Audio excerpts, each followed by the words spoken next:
नमस्कार, शाम का वक्त हो चुका है और हम हाजिर हैं खबरों का डेली डोज लेकर के। आज देश में दो बड़ी घटनाओं ने पूरे देश का ध्यान अपनी तरफ खींचा है। पहली खबर की बात करेंगे, मेरे सहयोगी ब्रजेश शर्मा मेरे साथ मौजूद हैं और वो खबर लगातार हम आपको दिखाते रहे हैं और उसके राजनीतिक मायने क्या हैं और धर्म के लिहाज से उसका क्या महत्व है, उन तमाम चीजों पर चर्चाएं हमारी लगातार होती रही है।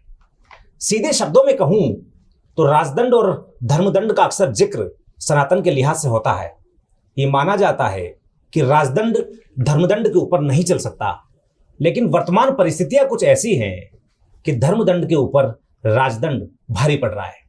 हम बात कर रहे हैं ज्योतिर्पीठ के शंकराचार्य अविमुक्तेश्वरानंद सरस्वती के धरने की। अनजल त्यागा हुआ है, अपनी हट पर है और सीधा कहना है प्रशासन माफी मांगे। प्रयागराज के किनारे पर गंगा नदी के तट पर संगम नोज पर साधु संतों के साथ में शंकराचार्य बैठे हैं और सीधा ललकार कर योगी सरकार को चैलेंज कर रहे हैं कि अब दम है तो हमें यहां से उठा करके दिखाइए। गलती किसकी है, राजनीति हो रही है या नहीं हो रही है, उस तमाम विषय पर चर्चा करेंगे। लेकिन आज का जो घटनाक्रम रहा वो सबसे ज्यादा दिलचस्प रहा। बाकायदा एक प्रशासनिक अधिकारी ने शंकराचार्य के पास में एक पत्र भिजवाया और वो राजकीय शासकीय पत्र था, जिसमें उनसे पूछा गया कि क्या वे वाकई में शंकराचार्य हैं। और शंकराचार्य ने भी बाकायदा संवाददाता सम्मेलन बुलाकर के प्रेस कॉन्फ्रेंस में दावा किया कि हम शंकराचार्य हैं।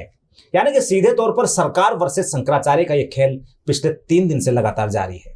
मौनी अमावस्या का जो स्नान पुण्यों की प्राप्ति के लिए किया जाता है वो पूरी तरह से धर्म का और राजनीति का अखाड़ा बन चुका है। ब्रजेश मेरे सहयोगी मेरे साथ मौजूद हैं। ब्रजेश, कुल मिलाकर के शंकराचार्य धरने पर है और हट पर आ चुके हैं। योगी जी सामने नहीं आ रहे, लेकिन प्रशासनिक तंत्र को आगे कर दिया गया है।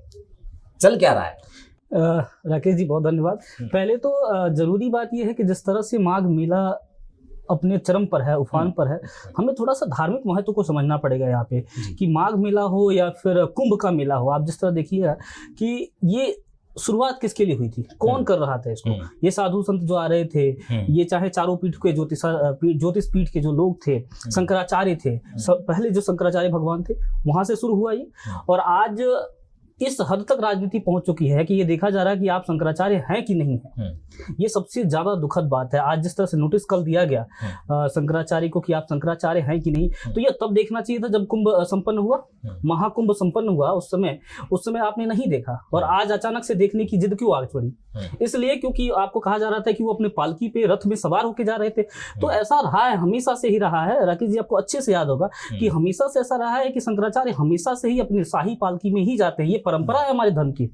ये परंपरा को कैसे तोड़ा जा सकता है? और ये जब शाही स्नान हो, जब संत आ रहे हैं, वहां पर अगर आप हमारे शंकराचार्य जो धर्म के सर्वोच्च नेता हैं, अगर वो शाही पालकी के बगैर जाते हैं तो क्या सम्मान नहीं। लेकिन वहां पर उनकी सुरक्षा को लिहाज से प्रशासन का दावा है कि संगम नोज पर जो भीड़ थी, हालांकि मैं इसका काउंटर दे चुका हूं, संगम नोज पर जो भीड़ थी वो इतनी ज्यादा भीड़ थी कि शाही पालकी के साथ शंकराचार्य पहुंचते हैं तो प्रशासनिक अधिकारी बाकायदा उनके सामने आते हैं और उनसे कहा जाता है कि पालकी से नीचे उतर करके स्नान के लिए जाएं और ज्यादा दूरी मेरे ख्याल से वहां से नहीं है।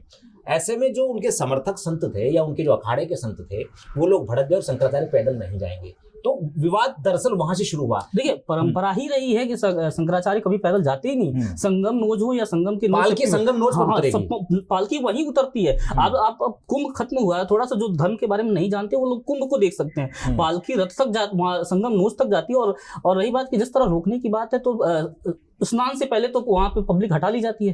तो ये चूक कहां से हो गई? जब शाही लवाज में चूक कैसे हो गई? और चूक अपनी, और आप दूसरे के माथे डाल रहे हैं। आप शंकराचार्य को रोक रहे हैं। आप जिस तरह से शंकराचार्य को रोका जाना बेहद दुखद है। और दुखद ही नहीं, एक तरह से धर्म का अपमान। क्यों रोका जाएगा? योगी क्यों रोकेंगे? मायने क्या है इसके? योगी रोकना क्यों चाहेंगे उसको? अब योगी, अब देखिए इसमें 2 चीजें काम कर रही हैं। कल मैंने, आप लोगों ने बहुत अच्छा डिबेट किया, कल मैंने उसको सुना भी। मैंने देखा कि जिस तरह से कहा जा रहा है कि उसमें भी ये बात हुई थी कि शंकराचार्य एक तरह से विपक्ष के रोल प्ले करते हैं। लेकिन यही शंकराचार्य हैं, जब अखिलेश यादव को घसीट कर माफी मंगवाया था उस समय भी पक्ष कहां खड़ा हुआ था? तो वो शंकराचार्य हमेशा से ही जनता की बात करते रहे। यानी शंकराचार्य तब तक अच्छे से वो राहुल गांधी को टारगेट करे और अखिलेश यादव को टारगेट करे, लेकिन जब हम पर टारगेट करे तो शंकराचार्य नहीं है, वो विपक्ष के हो गए। लेकिन आज एक बयान आया, जब एक पत्रकार ने शंकराचार्य जी से पूछा और योगी जी के बारे में जानना चाहा, और जब संत की बात आई, साधु की बात आई, तो शंकराचार्य जी ने एक आपा खोते हुए कहा कि योगी साधु नहीं है। ये क्या मायना था भैया, ये माजरा क्या था पूरा? देखिए, शंकराचार्य के इस बयान से हम तो सहमत नहीं है, और शंकराचार्य का ये बयान देना भी दुखद है, बेहद दुखद है, क्योंकि योगी उस पीठ से आते हैं जहां से गोरक्ष पीठ है, जहां से गोरक्ष पीठ की शुरुआत होती है। तमाम वो बड़े साधु संत वहां से निकले जो राम मंदिर के आंदोलन को नेतृत्व करते हैं।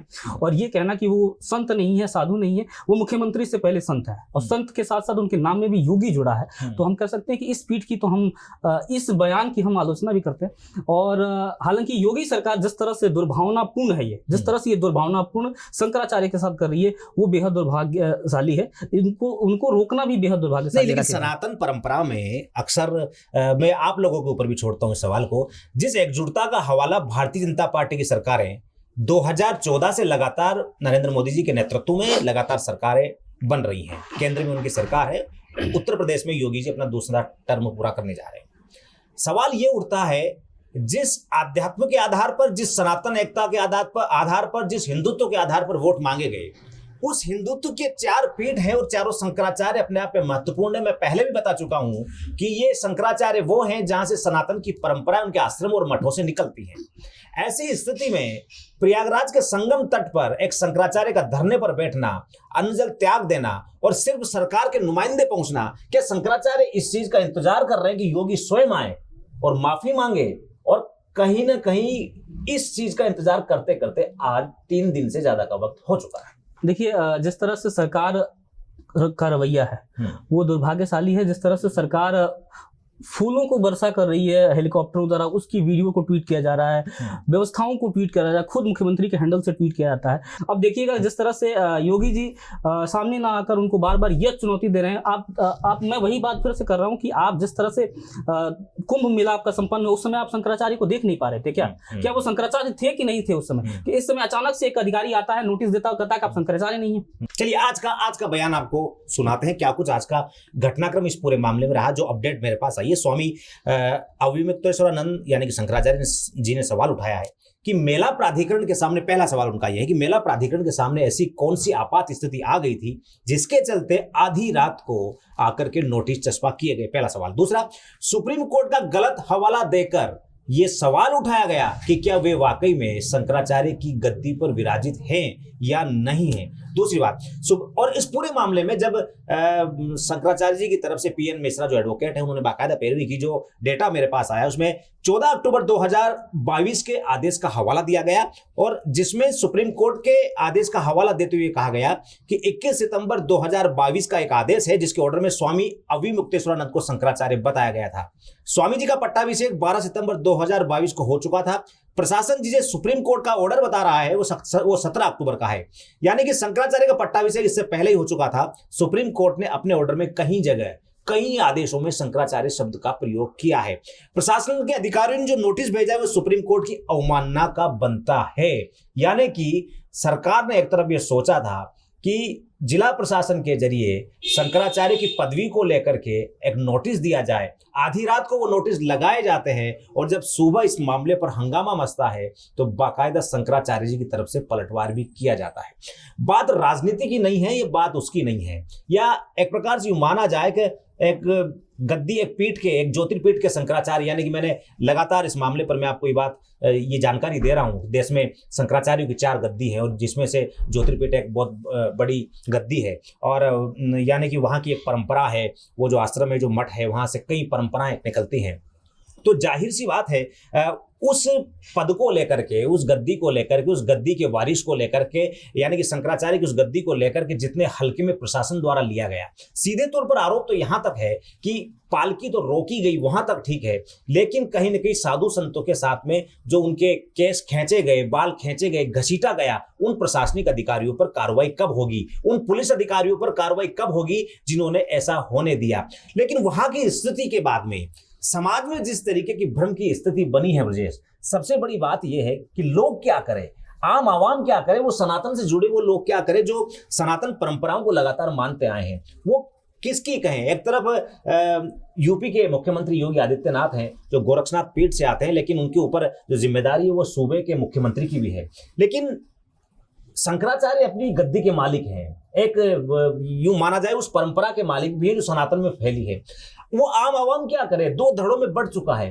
तो ये राजनीति नहीं तो और क्या है। कुछ लोग शंकराचार्य पर निशाना साध रहे हैं, कुछ लोग सीधे तौर पर भारतीय जनता पार्टी के पक्ष में खड़े होकर के योगी का पक्ष समर्थन करते हुए नजर आ रहे हैं। ये लोग क्या करेंगे इसमें? देखिए, जिस तरह से लोग सोशल मीडिया पे दो धड़े में बटा हुआ है। आप सोशल मीडिया में एक्स हो या फेसबुक है, आप उठाकर देखेंगे तो लोग दो धड़े में बटे हुए हैं। कुछ तो जो बीजेपी के समर्थक हैं वो इस कार्रवाई को संतुष्ट मानते हैं, उनको लगता है कि शंकराचार्य विपक्ष में हमेशा बयान देते हैं तो उनके ऊपर जो कार्रवाई की गई है वो बेहद बेहतर है।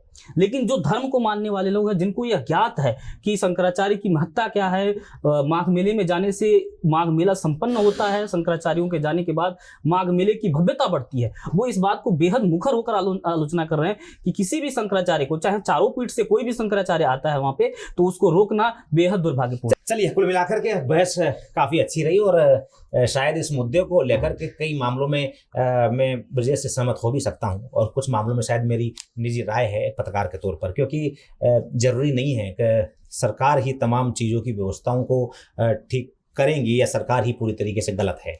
लेकिन दूसरे रूप में शंकराचार्य की गद्दी का मैंने एक दिन पहले भी आप तमाम लोगों से कहा था, फैसला आम आवाम की कचहरी में होता है। एक सबसे बड़ी बात यह भी है कि महाराष्ट्र में संतों की लिंचिंग होती है, एक बहुत बड़ा नेक्सस तैयार होता है, राजनीति शुरू होती है और बयानबाजियों का दौर चलता है कि संतों को मारा गया, पीटा गया, उनकी जान ली गई, उनको जला दिया गया। और सिर्फ एक स्टेट की बात नहीं है, कई राज्यों में इस प्रकार की घटनाएं हुई। तो शायद कई धार्मिक संगठन उस दौरान मशाल जुलूस लेकर के, हाथों में बैनर लेकर के सड़कों पर उतर गए। सरकारों को चेतावनी दी गई, अगर आरोपी पकड़े नहीं गए तो अंजाम बुरा होगा। लेकिन सोचने वाली बात यह भी है कि जिस तरीके के आरोप सामने आ रहे हैं, जिस तरीके के वीडियोज, फोटोज सोशल मीडिया पर लगातार पिछले 3 दिन से चल रहे हैं कि आरोप यहाँ तक है कि साधुओं के बाल पकड़ करके घसीटा गया, तो ये ठीक नहीं कहा जा सकता है। और ये वार्ता बंद क्यों हो रही है, ये वार्ता बंद क्यों है, ये समझ से बाहर है। क्योंकि प्रशासनिक अधिकारी एक शंकराचार्य से बात करने आएंगे तो फिर राज्य का मुख्यमंत्री क्या करेगा? आपने अपने प्रशासनिक अधिकारियों को भेज करके आधी रात को नोटिस चस्पा करवाए और ये पूछा गया कि क्या आप शंकराचार्य हैं। तो सबसे अच्छी बात मुझे ब्रजेश की ये भी लगी कि जब प्रयागराज में महाकुंभ हो रहा था तो और शाही पालकी में जब शंकराचार्य पहुंचे थे तो उस शंकराचार्य है या नहीं है, अगर नहीं थे तो उन्हें प्रवेश क्यों दिया गया, और अगर थे तो आज ये सवाल क्यों उठाया गया है। सरकारों को सोचना होगा, क्योंकि शंकराचार्य का अपना एक ओहदा है, अपना एक कद है। धर्म के लिहाज से जिस राजनीति को आप करते हैं वो कहीं ना कहीं इस माहौल में आकर के खत्म सी होती दिखती है। क्योंकि 140 करोड़ की जनता जो है संतों का काफी सम्मान करती है, और उस सम्मान के बीच में इस प्रकार के घटनाक्रम सामने आते हैं तो जाहिर सी बात है सरकारों पर भी सवाल उठता है, और शंकराचार्य से जुड़े हुए उन आश्रमों पर भी सवाल उठता है, उन मठों पर भी सवाल उठता है। शंकराचार्य अभी तक सिर्फ इस हट पर है, अभी तक का जो अपडेट हमारे पास में है अपनी हट पर है। प्रशासन के लोग जो वहां पर कार्रवाई करने आए थे वो माफी मांगे, उनके खिलाफ सख्त सख्त कार्रवाई हो जिन लोगों ने संतों पर हमला किया।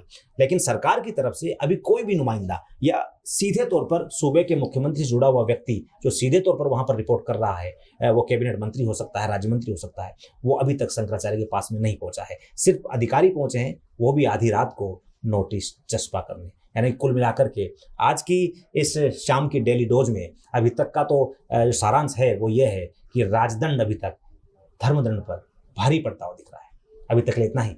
नमस्कार।